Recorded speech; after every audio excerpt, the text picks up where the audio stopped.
All right, in Washington this morning, where you see the sun is just about to rise over the Capitol dome, there are growing fears of a federal government shutdown after demands from President-elect Donald Trump and his allies effectively kill the bipartisan stopgap funding plan. Now, this is Capitol Hill next to me. Lawmakers there running out of time to reach an agreement to keep the lights on. Members of Congress on both sides of the aisle discuss this looming deadline. I don't know of anyone who wants to see the government shut down. We have Republicans who are incredibly excited about DOGE, and they're going to then spend a ton of money and then 30 days later say that they're fighting to cut the money that they just spent 30 days prior. You can't have it both ways. House Republicans will now own any harm that is visited upon the American people. Now, look at how things unfolded. The deal collapsed after Elon Musk began a series of posts on social media calling the bill pork, declaring it was dead, and saying any lawmaker who supported it should be voted out of office. Trump then posted the bill should eliminate, quote, Democrat giveaways. Scott MacFarlane is following all of this for us from the Capitol. Scott, good morning. After a chaotic 24 hours here at the Capitol, a government shutdown is looming and could arrive about 4 days before Santa arrives. The Congress was poised to pass this 1,500-page bill to fund the government, avert a shutdown Friday night, and also help pay for disaster relief in areas impacted by wildfires and Hurricane Helene. But then came the dozens of social media posts from Trump ally and billionaire Elon Musk, blistering the package, blistering the legislation, and Republican support for it collapsed from there.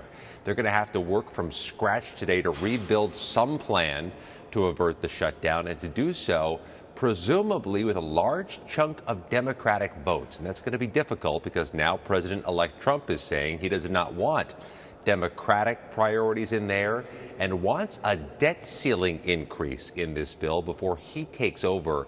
That's going to require more Democratic support and more incentives for Democrats. This is a collision course Congress is on today with no exit strategy before the deadline Friday night. Back to you.